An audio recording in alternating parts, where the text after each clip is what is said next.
Well, good morning, Ian. It's lovely to be able to talk to you again after our fascinating meeting that we had last night. And I'd like to introduce you to the audience. I understand that you've had a career in the oil industry as an executive, and that you worked with Schlumberger and on contracts for BP amongst other oil companies.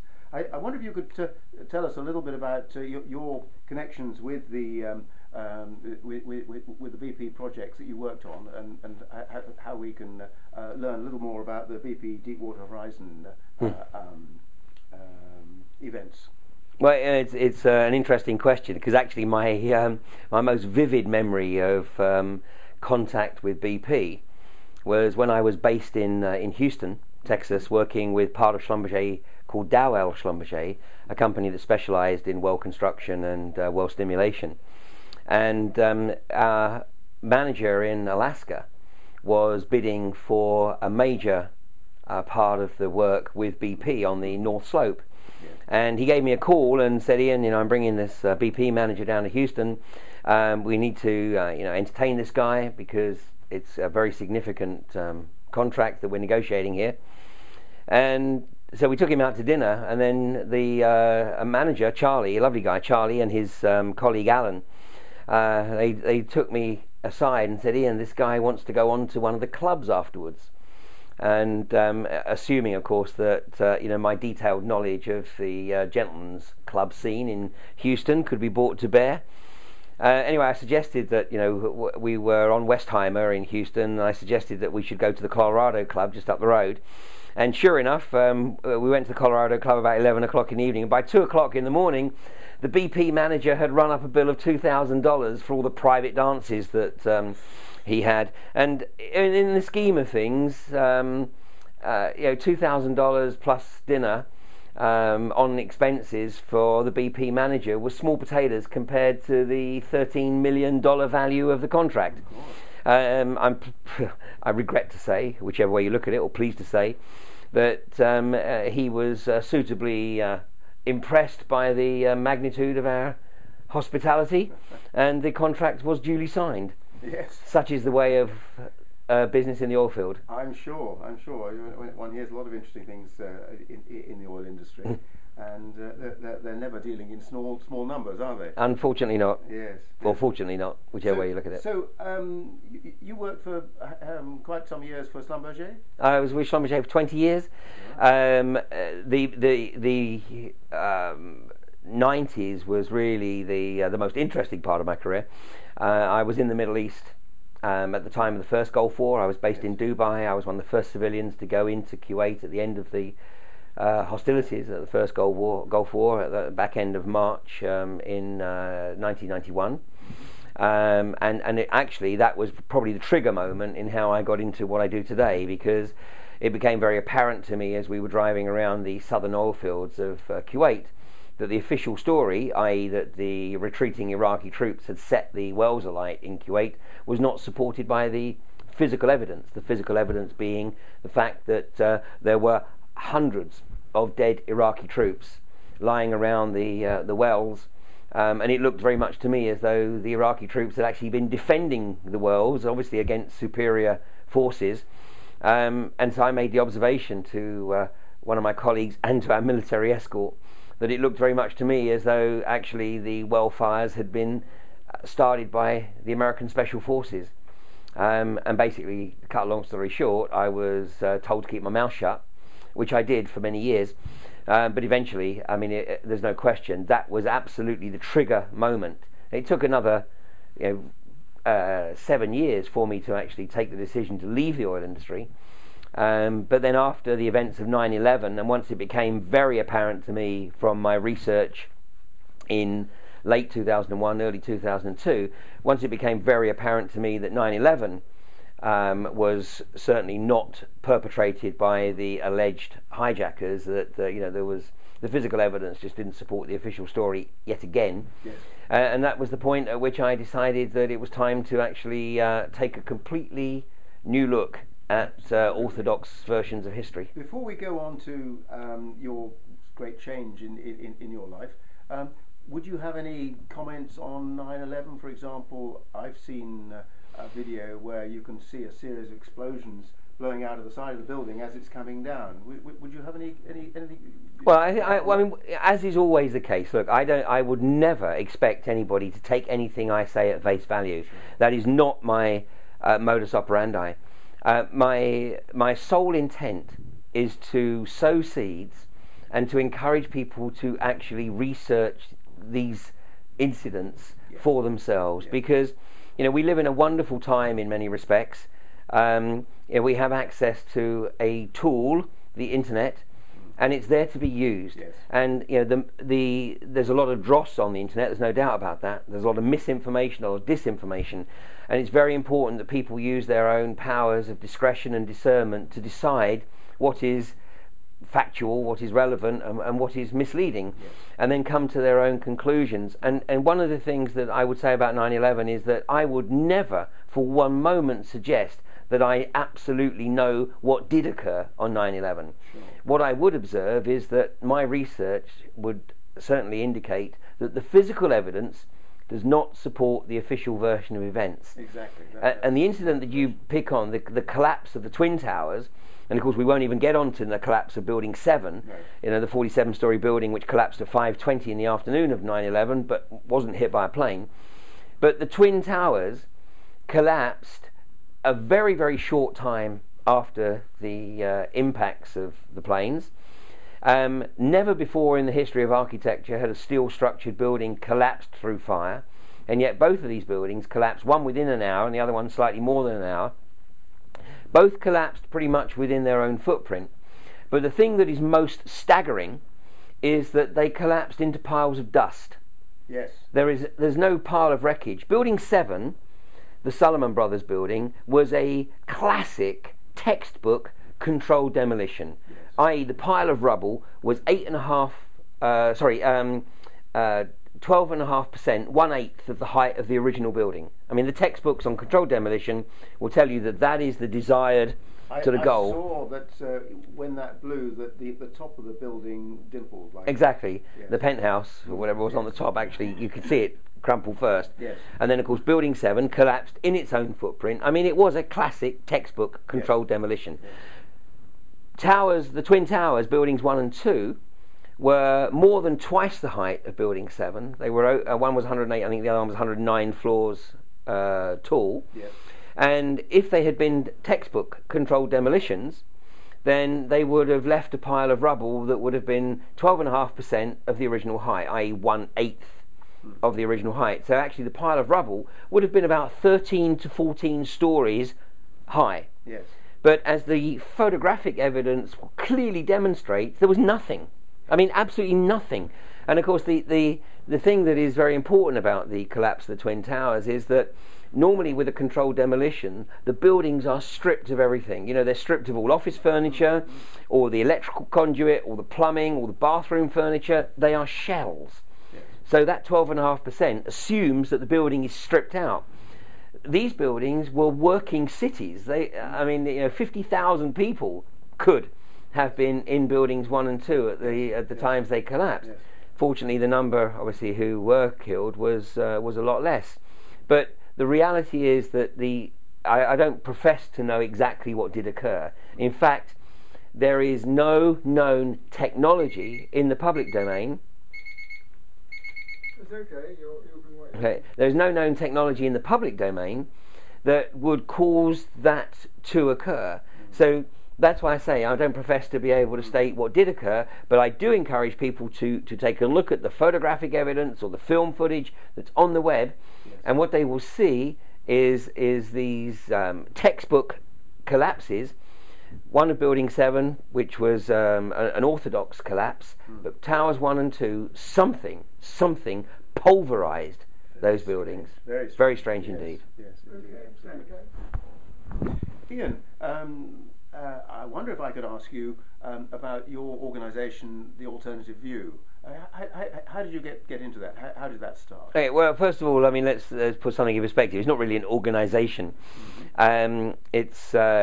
There's a very small group of us who have been working together for a few years, And about 2.5 years ago, we took the decision that we wanted to organise an event that brought together people who had clearly demonstrated their capability for critical thought. In other words, people who didn't just spout a dogma, they didn't just spout a personal philosophy, but they were questioning the orthodox versions of events and putting forward a hypothesis, but based on effectively evidence. And once again, offering and encouraging people to review that evidence for themselves.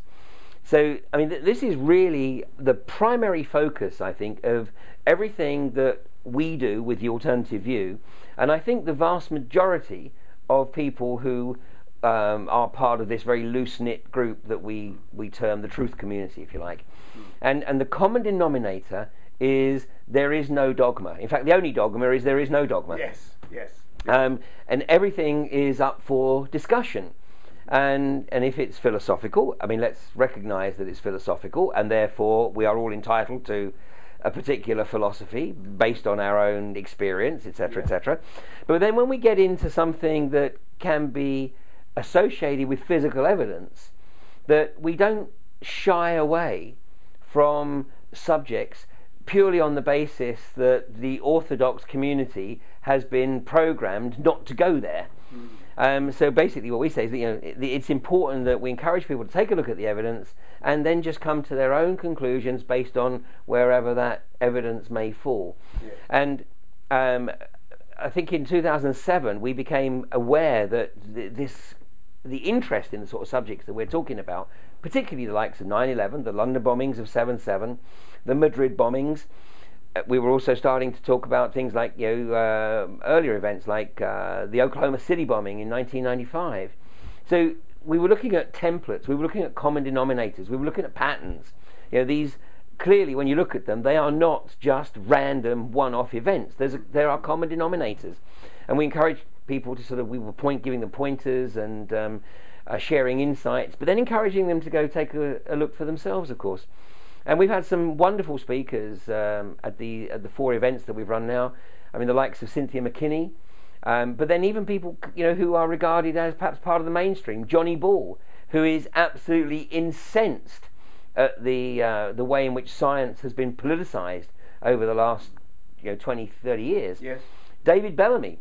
Absolutely. David Bellamy spoke twice. I enjoyed his presentation at the AV4. I was very impressed with Well, at AV4, of course, he was like a kid that just had all his birthdays at once. Yes. Because when he spoke at AV2 in was it April of 2008, I mean, he was discussing how his media career had effectively been curtailed because he refused to kowtow to the orthodoxy, the politicised orthodoxy of anthropogenic climate change. Yes. And he was adamant that the scientific evidence did not support this political dogma. And so for 15 years or so he had sort of held this ground, and his media career had been completely shut down. Now, David Bellamy, a remarkable guy. I mean, he and I actually went to the same school, not at the same time, I hasten to add. And he was about 20 years ahead of me. But he also sat through every single presentation at AV2. And we also had at that event Susan Bardosh, Professor Susan Bardosh. And she is the wife of Dr. Arpad Putzai. And Arpad Putzai was the guy who blew the whistle on GM Foods in 1998 in a BBC Panorama programme. Yes. And immediately after that programme, Monsanto called Bill Clinton called Tony Blair called the head of the Roa Institute in Scotland, and the following day Arpad Putzai was fired. So after a career of 30 years in the research community at the Roa Institute, he was fired the following day on the instructions basically of Monsanto. So Dr. Arpad Putzai had been vilified for a decade. And tragically, just a few weeks before AV2, Arpad Putzai had a massive stroke. Now, Susan Bardosh, his wife, who was also a researcher and nutritionist in her own right, she flew over from Budapest on the Saturday morning of AV2, she presented her own paper before lunch, had lunch, and then she presented the paper that ARPAD was planning to present in the afternoon. And at the end of the event, David Bellamy said to me, he said, Ian, he said, I wanted to speak at this event because I really appreciate what you're doing, which is trying to raise people's awareness of the control of thought. And he said, but I felt sorry for myself, for 15 years because I lost my media career, but I've always had my chair at Durham University. What I've seen over the weekend, because he'd listened to the likes of Susan Bardosh, he'd also listened to Dr. David Halpin, who had been campaigning tirelessly for a review of the autopsy on Dr. David Kelly, and was also on board the Dignity when it was rammed by the Israeli Navy. And David Bellamy said, when I listen to these people, he said, I've had it easy. And he said, I've got a renewed respect for the people that are out there, professional people who have put their careers and in some cases their lives on the line in pursuance of truth. And of course, when David Bellamy came back to speak at AV4, this was just 4 months after the release of the ClimateGate emails, and once again, anybody with any capability for critical thought reviewing the ClimateGate emails will not be able to deny the fact that the whole of the climate change agenda is totally politicized. Yes, exactly. And so, Bellamy, of course, has been effectively proven to be correct. Yes, no, that's absolutely true. One of the things that led me on a trail of thought while you were talking about this Monsanto via the politicians' instruction through to Tony Blair to fire this gentleman. It rather highlights the way that the multinationals control governments, and it would some say that it is a fascist formula, if you like, which is very much the way that the German industrialists or companies, big companies in Germany, worked with the Nazi government in the 30s and 40s. So, would you have any comments on the residual effects of the old Nazis? I mean, what one author, Joseph Farrell, refers to in his book as the Nazi International, and the way that they are affecting present-day events? Well, without any shadow of doubt. I mean, obviously, once again, I encourage people to go take a look for themselves, but look at Operation Paperclip, look at Operation Epsilon. Operation Paperclip was the attempt by the US government to extract financiers, industrialists, basically anybody that had a useful skill, and extract them from Nazi Germany before the Russians came in from the east, and before the British latched on to what they were doing and shipped them to America. When the British government realised what the Americans were doing, the British established its own latter-day programme, which was Operation Epsilon, and Operation Epsilon was the programme to try and get the German scientists that the Americans had missed into the UK. Yeah. But I think we'll talk about that in the next sector. Yes. Ian, I wonder if we could, in continuing, just review the way that there's been a move towards this increasing fascist type of control of the governments of the West by the multinationals. I mean, this seems to follow on from the way that the Nazis operated back in the 40s, and there was presumably considerable overlap in the 50s when the likes of Martin Bormann were still very active, and in fact probably, I'm not quite sure when they say he died, but possibly as late as the early 70s. I mean, there's no question that the Nazi influence continued outside of Germany, and in fact, I mean, obviously the Nazi ostensibly was sponsored by corporatism. It was IG Farben, and of course the armaments factories like the steel factory like Krupp and so on and so forth.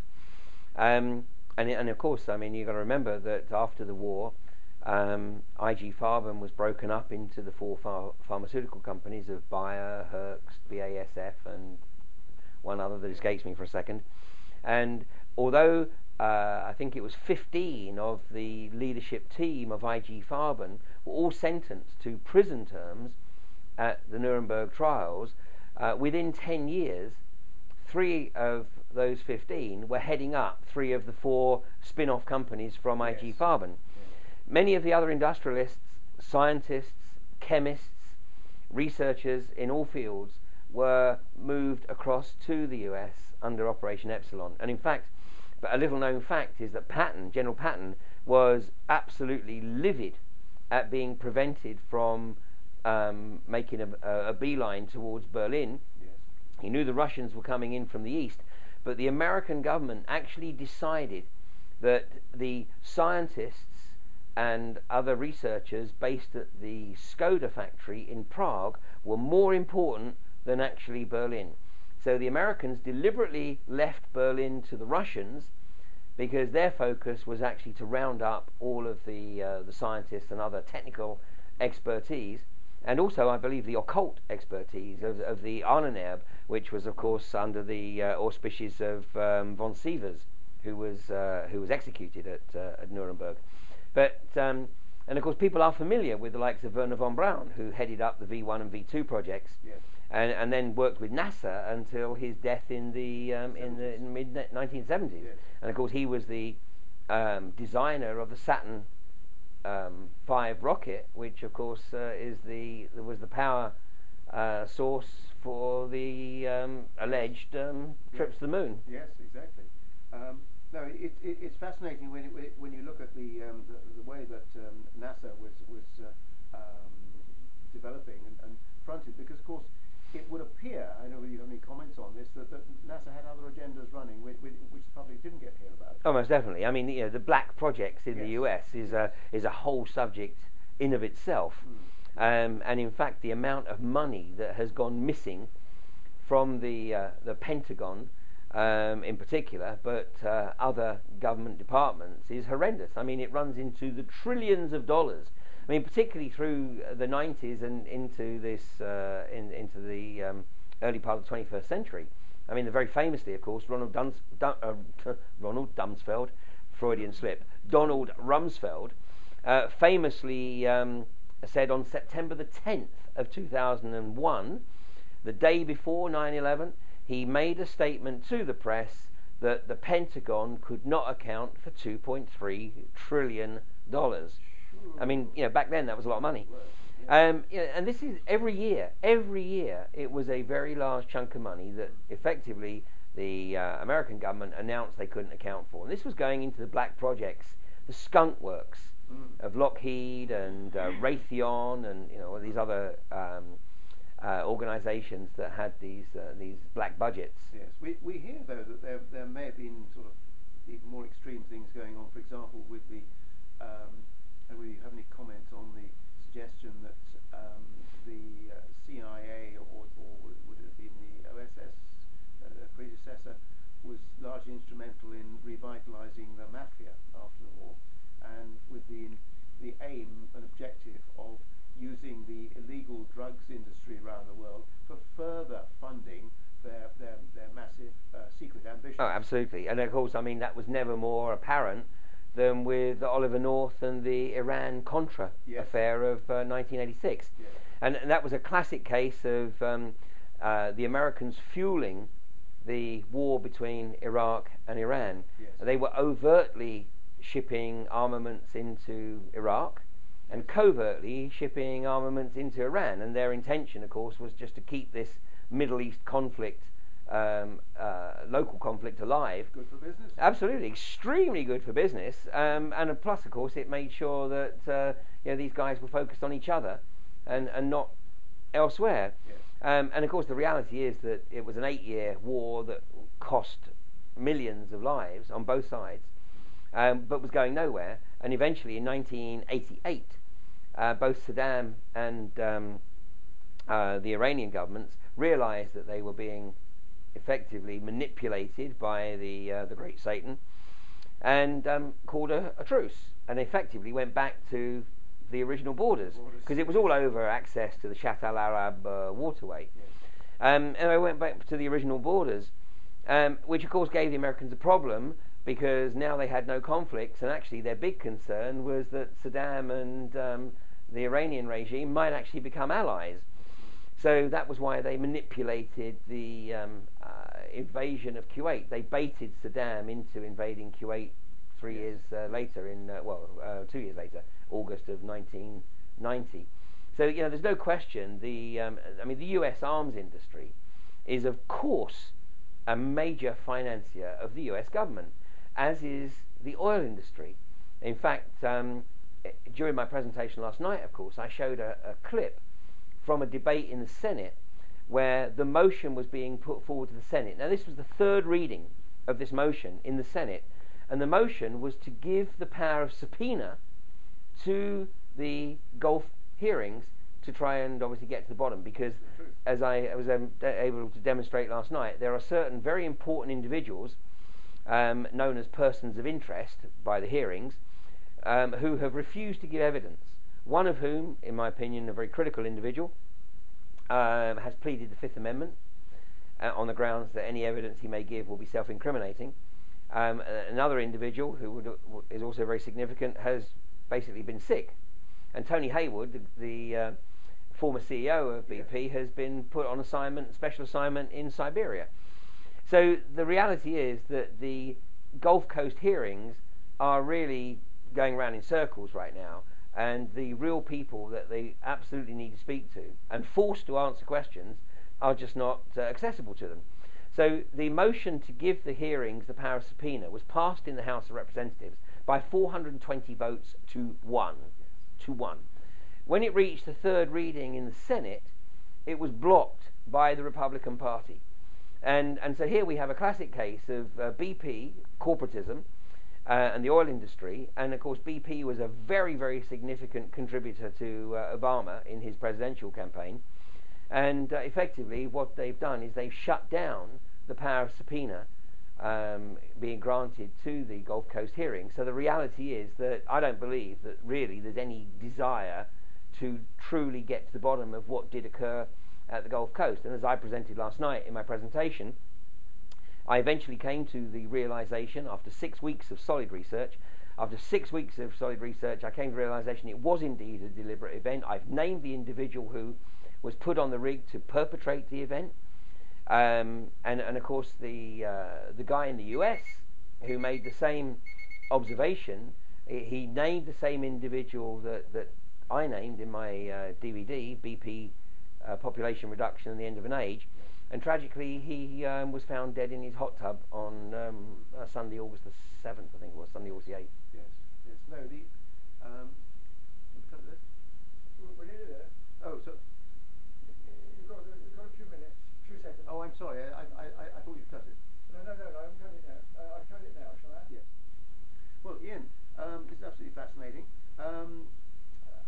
Obviously, in the oil industry, there's terrific activity with Eastern Bloc and Russia. I mean, they've turned themselves around as a previously bankrupt country on the strength of the energy industry. Could you tell us a bit about what happened there? Well, I think that we have to acknowledge that Vladimir Putin has done an absolutely amazing job. He has effectively restored sovereignty to Russia and to those states which are part of his Commonwealth. Yes. And he's done it in a very short time, because obviously with the collapse of the Soviet Union, the whole of the economy was completely shot. Yes. I mean, there was no economy. It needed to be rebuilt from the get-go. And of course the World Bank stepped in as the White Knight, offering to lend money at extortionate rates.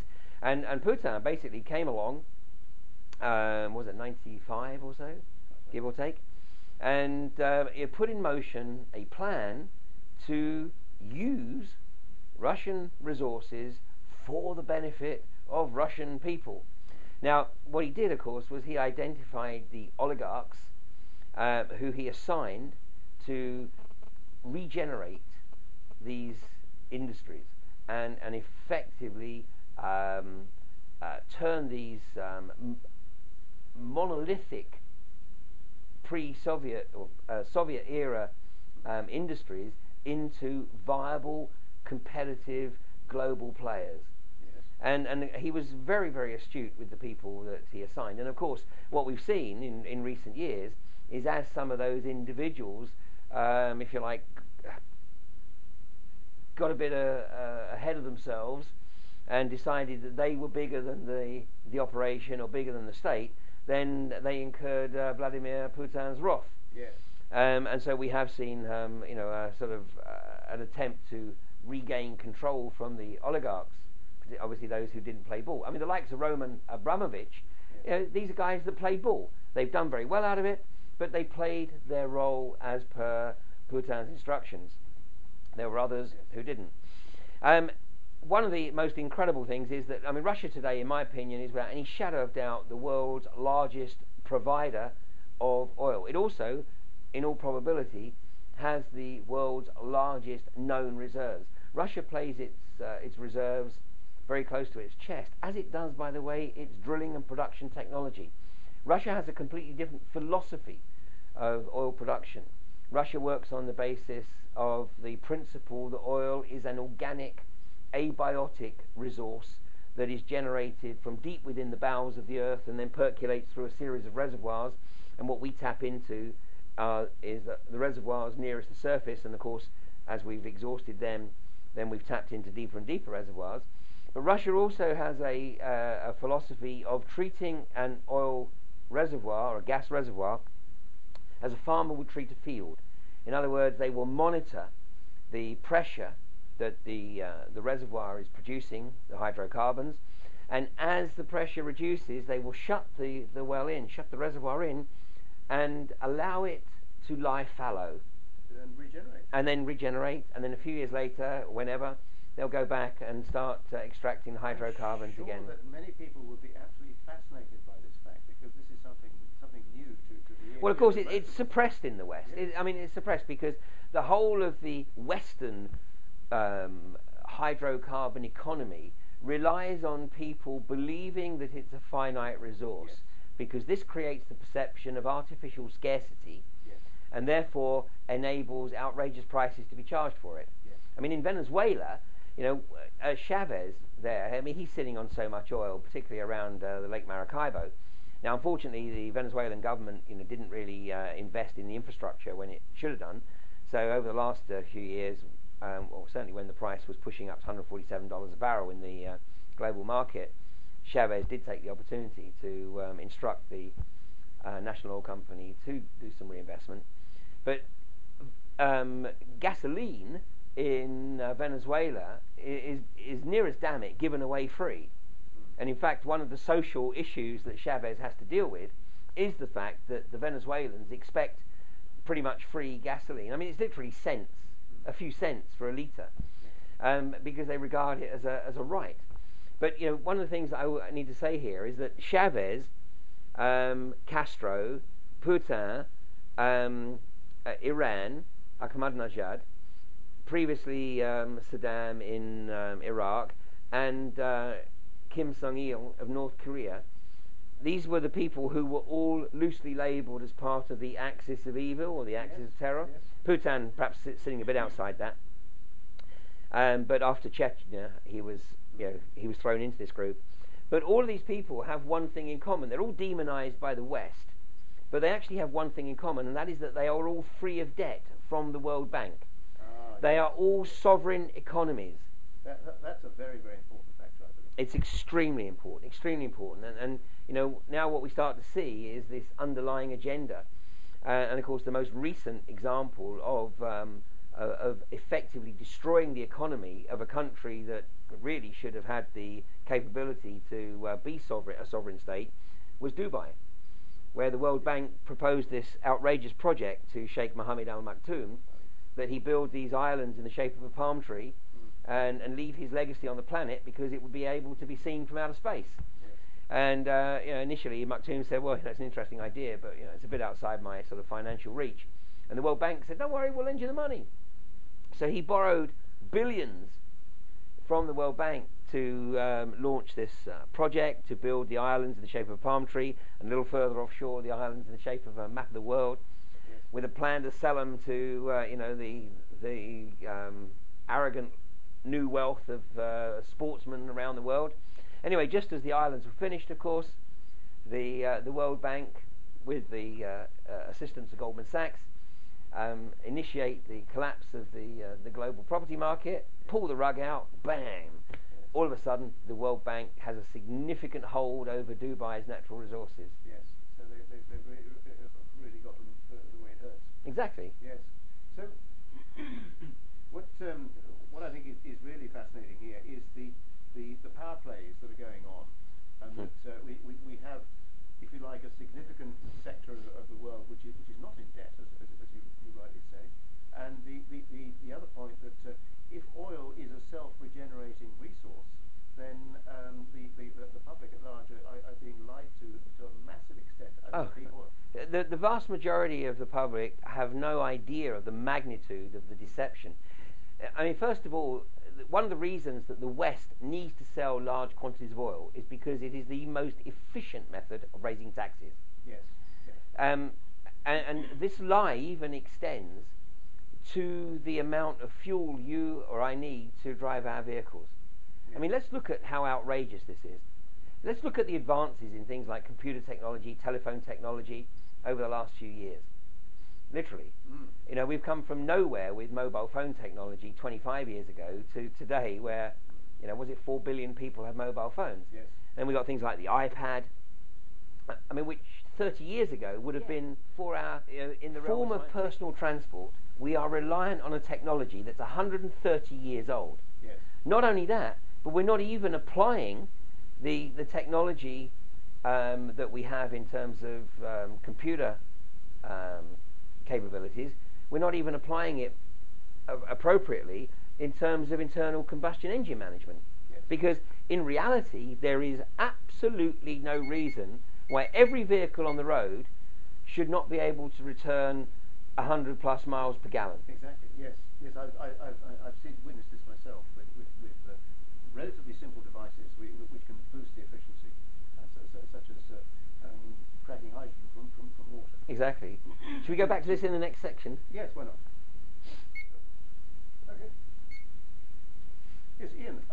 Just recently, I was at an engineers meeting, and we had demonstrated to us a very effective system for cracking hydrogen and then just injecting hydrogen into the inlet manifold of a petrol or a diesel engine, and this was adding something like sort of 30-40% to the economy of the vehicle.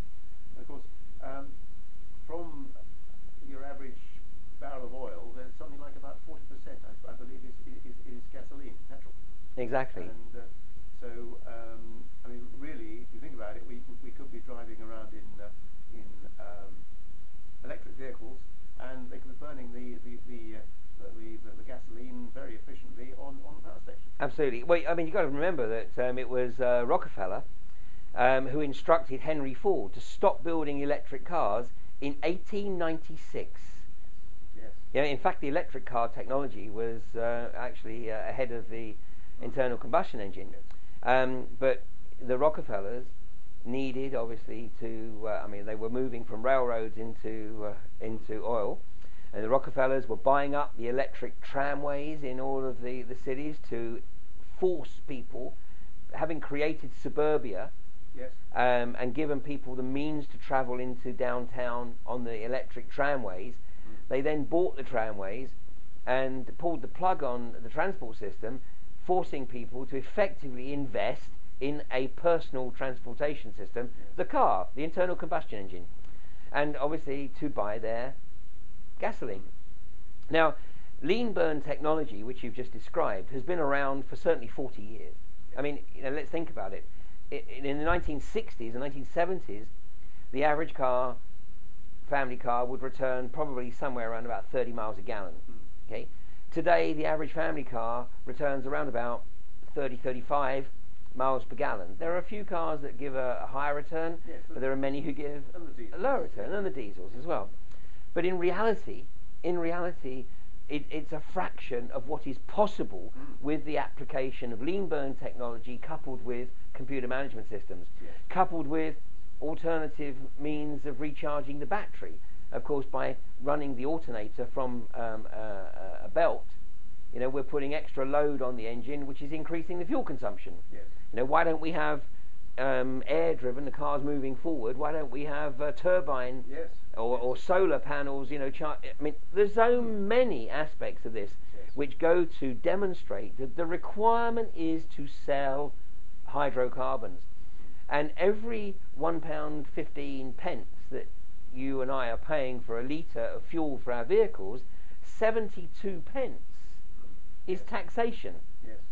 And when the oil price hit $147 a barrel, and was pushing up towards $147 a barrel in July of 2008, in the 3 months of April, May and June, the British government made an extra £15 billion in taxation revenues purely because of the higher price that was being charged at the pumps.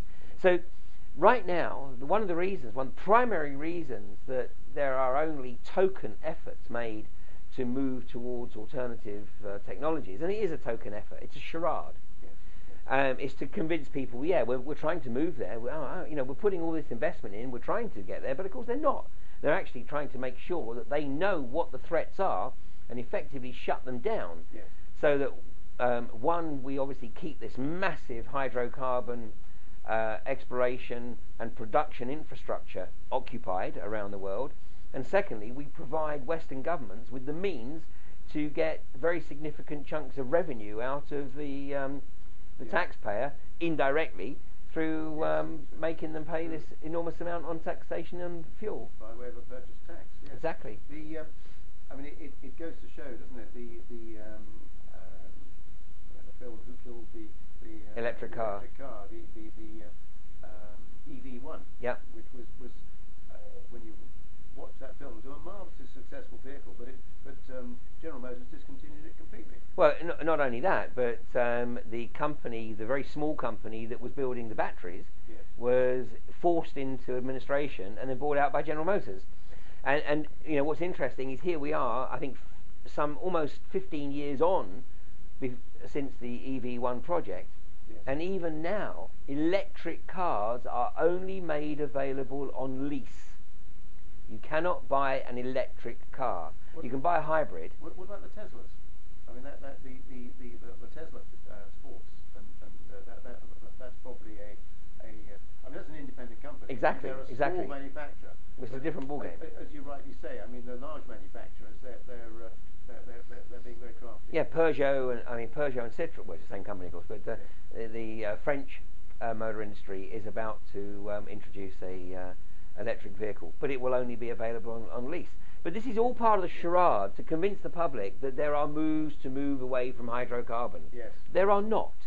No, exactly. This is all a game to keep the hydrocarbon-based economy alive for as long as possible. The only way we're going to move away from it is for somebody to develop something, keep it to themselves, and then produce the manufacturing plans, make it so that it can be built by a complete idiot, i.e. me, and put it on the web, and so that it becomes viral and it's impossible to stop. Exactly.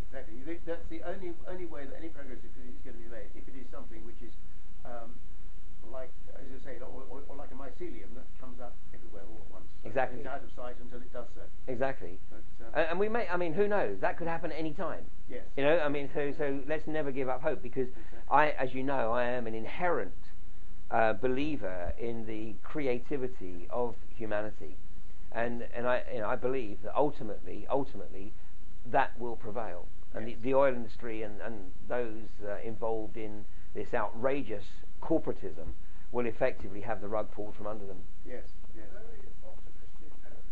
Yes, quite. So, just thinking of other aspects of this subject. If you look at the Toyota Prius, that thing is the various components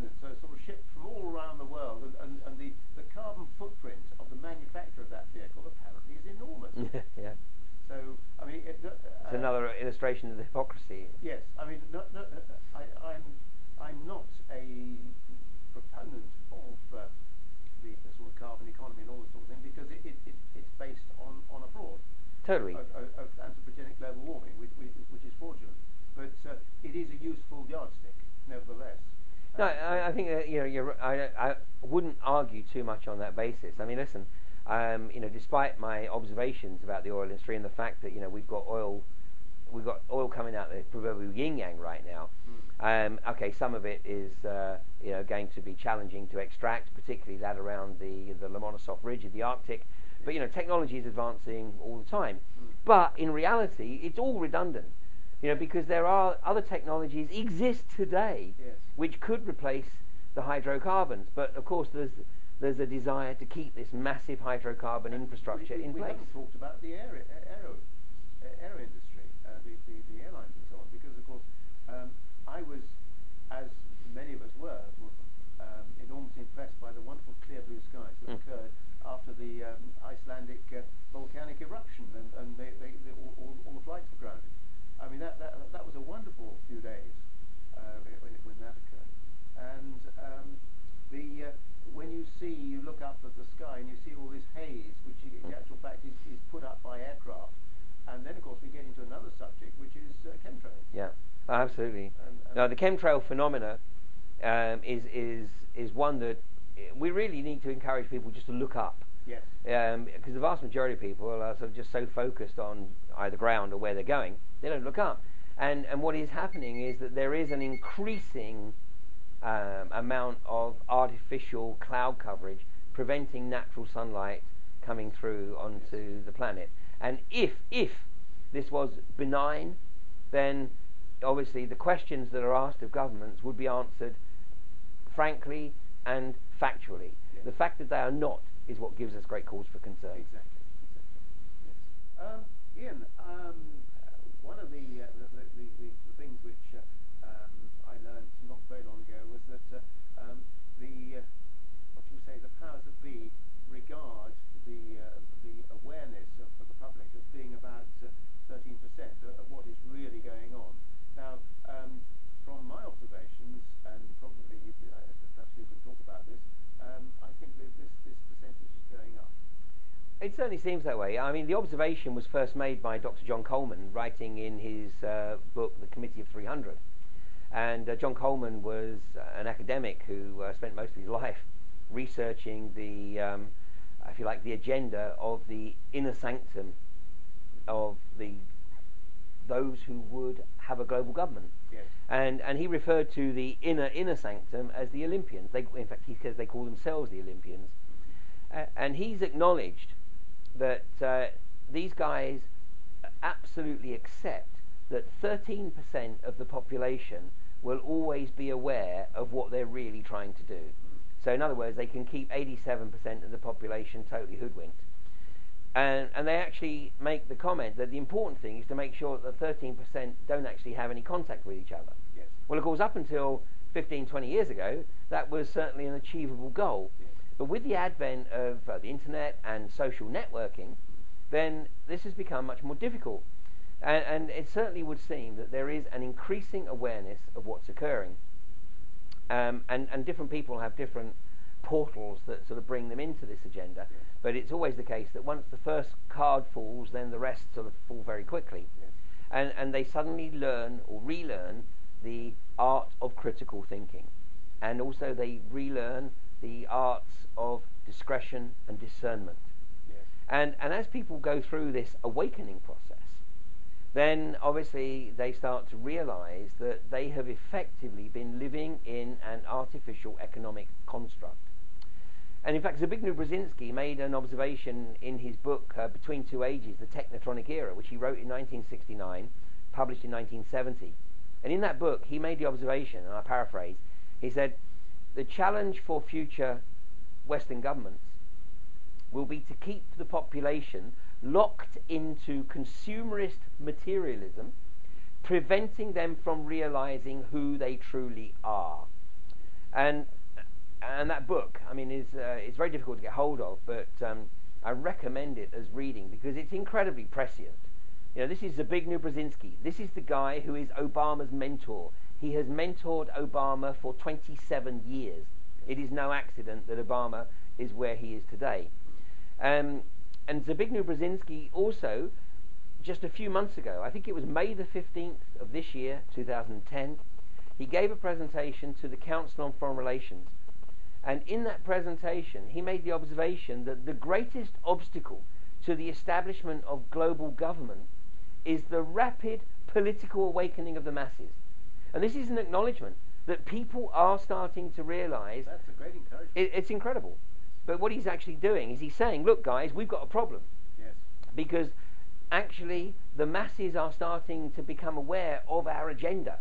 Yes. And if they are truly aware, I mean, just like 1990, when he thought the microphone was switched off, and he made an aside, and he said, if the people knew what we had done to them, they would lynch us in the streets. Yes. I've heard this. Well, I mean, I think, there's no question. It shouldn't be any great surprise that Tony Blair has had to cancel his public book launching. Yes. Because, Tony Blair is the archetypal socio-psychopath. I mean, he displays all the behaviours of a clinical socio-psychopath. And only a delusional narcissist like Tony Blair could ever believe that he would be greeted with open arms at a book signing anywhere in the world. Yes. And of course he was so narcissistic, that's why he turned up in Dublin, and of course he was greeted with the appropriate reception. Yes.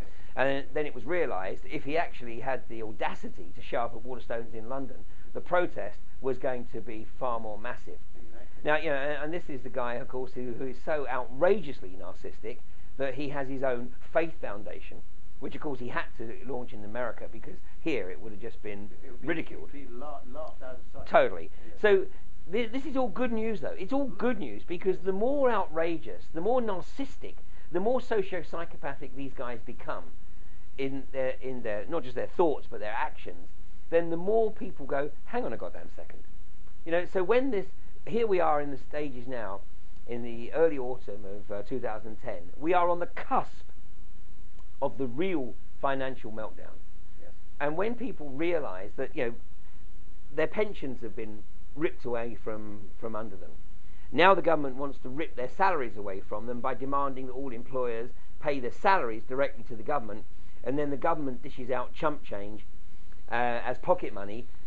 We are on the brink of almost the final steps towards totalitarianism. Yes. But it's all good. Yes. Because the more that these guys accelerate their agenda, the more people wake up and go, hang on a goddamn second. The more they expose themselves. Exactly. Yes. And so this 13% is rapidly growing. It's what we see with events like the Alternative View. It's like what we saw last night in Pewsey, in a room that was packed. Exactly. To look at what's happening with BP, look at the lies in the media about the BP event, and to encourage people to actually take a look and research for themselves what's really and truly occurring, and the threats to our lives, through the impact of things like Corexit on the crops, on the rainfall, and the poisoning we talked about with the chemtrails, with the vaccines, with the GM foods. It doesn't matter what the trigger is. Once people actually realise that what's occurring here is not in their best interests, they will wake up, and ultimately humanity will prevail. Exactly, and we'll see this start with more and more passive resistance. Absolutely. I mean, one example is that a lot of people that I know have ditched their television licenses and are not bothering with that. Well, this is how the Soviet Empire collapsed. Yeah. I mean, it collapsed because it had completely lost the hearts and souls of the people, Yeah. and not to mention the minds.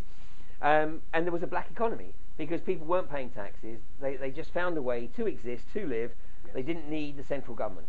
Yes. And eventually the economy was so totally bankrupt. Yeah. Now, what we've got a situation at the moment where the total debt of the US and the UK combined is greater than the total amount of cash floating around in the world today. That's the magnitude of the problem. And as people start to realise that, look, the government is taking so much money, so much of our income in tax, actually the amount of true disposable income we have is a microscopic proportion of our salary. And once people actually start to latch onto that, just like people did in Soviet Russia, they'll find ways of retaining more of their income, which is why you've got the Lib Dems now making statements such as, tax avoidance. We need to demonise those people who are able to find legal ways to not pay taxes. Well, you know what? The vast majority of people are constantly looking for legal ways to avoid paying taxes. And I can tell you that we employed teams of people who were specifically tasked with finding tax-effective ways of paying our employees, tax-effective ways of operating in particular countries, and we were pretty damn good at it. That type of expertise can proliferate, because I have no faith in the present government and medical system. Well, the reality is that if governments want to go after taxes, they need to leave the individuals alone and go after the corporations. Yes, because going after individuals is not cost effective. Absolutely, it's not at all. Yes. And it's because of coming full circle on what we were talking about, that because of the fascist nature of corporatism,